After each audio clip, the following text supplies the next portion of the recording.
최근 여론조사 결과 윤석열 대통령의 지지율이 크게 상승한 것으로 나타났습니다. 동시에 한남동 대통령 관저 앞에서는 긴장감이 고조되고 있으며 공수처와 경찰의 법정 논란이 겹치면서 전국이 요동치고 있는 상황입니다. 안녕하세요, 여러분. 오늘은 윤석열 대통령의 신년 여론조사 결과와 이를 둘러싼 정치적 상황에 대해 깊이 있게 이야기해 보겠습니다. 코리아정보리서치가 천재일보 의뢰로 전국 만 18세 이상 남녀 1,008명을 대상으로 실시한 여론조사에서 윤 대통령의 지지율은 36.1%를 기록하며 일주일 만에 7.7%포인트 급등했습니다. 이는 지난 몇 달 동안 지속적으로 하락했던 지지율이 반등한 것으로 대통령에 대한 긍정적인 평가가 늘어나고 있음을 보여줍니다. 연령대별로 살펴보면 70대 이상에서는 무려 56.7%, 60대에서는 41.9%, 30대에서는 41.4%의 긍정평가를 받았습니다. 부정평가는 61.6%로 일주일 만에 5.0%포인트 감소했습니다.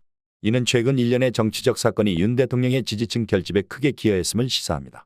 특히 공수처가 내란 혐의를 적용해 대통령 체포영장을 청구하고 발부 절차를 진행 중인 상황이 지지층 결집의 주요 요인으로 분석되고 있습니다.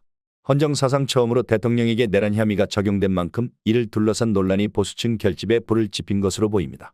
이번 여론조사와 더불어 국민의힘 지지층 내에서 부정선거에 대한 믿음이 여전히 높은 것으로 나타났습니다. 코리아리서치 인터내셔널이 MBC 의뢰로 실시한 조사에 따르면 국민의힘 지지층의 65%가 지난 총선에서 부정선거가 있었다고 응답했습니다. 이러한 의혹은 윤 대통령이 비상계엄을 선포한 배경 중 하나로 거론되며 정치적 논란을 더욱 가중시키고 있습니다. 또한 민주당의 잇단 탄핵 시도가 역효과를 일으키며 윤 대통령에 대한 동정 여론을 키웠다는 분석도 있습니다. 민주당은 현재까지 19건의 탄핵 소추안을 발의하며 역대 최다 기록을 세웠습니다. 그러나 이러한 강경 대응이 오히려 여론의 반발을 초래하고 윤 대통령의 지지율 상승에 기여했을 가능성도 배제할 수 없습니다. 윤 대통령의 체포영장이 발부될 가능성이 제기되면서 한남동 대통령 관저 앞에는 수많은 지지자들이 모여들어 긴장감이 고조되고 있습니다.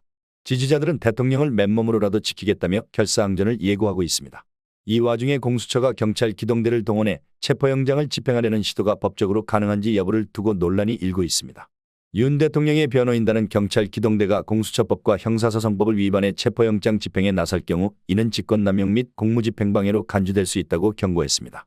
공수처의 체포영장 청구와 발부 절차는 한국 헌정사에 전례 없는 상황으로 이를 둘러싼 정치적 법적 논란은 국민적 관심사로 떠오르고 있습니다. 윤 대통령의 지지율 상승은 보수 진영의 결집이 중요한 요인으로 분석됩니다. 특히 어제 발표된 윤 대통령의 편지가 보수 지지층을 단단히 묶어주는 역할을 했다는 평가가 나오고 있습니다. 반면 민주당은 예상치 못한 여론의 흐름에 당혹스러움을 감추지 못하며 당 소속 의원들에게 비상대기령을 내리는 등 긴박한 움직임을 보이고 있습니다. 결국 윤 대통령의 지지율 급등은 단순히 대통령 개인에 대한 평가를 넘어 한국 사회와 정치의 복잡한 역학관계를 보여주는 중요한 지표로 작용하고 있습니다. 현재 상황은 단순한 여론조사 결과 이상의 함의를 가지고 있습니다. 윤석열 대통령 지지율의 상승과 공수처의 체포영장 청구를 둘러싼 논란은 앞으로 한국 정치 지형에 중대한 영향을 미칠 가능성이 큽니다. 오늘 한남동에서 벌어질 수 있는 상황과 그 후폭풍은 정치권뿐 아니라 국민들에게도 깊은 인상을 남길 것입니다. 앞으로의 전개를 차분히 지켜보며 이번 사태가 법치와 민주주의의 원칙에 입각한 방향으로 해결되길 기대합니다. 여러분의 생각은 어떠신가요? 여러분의 생각을 댓글로 남겨주세요. 좋아요와 구독을 눌러주시면 더욱 빠르게 소식 전달드리겠습니다.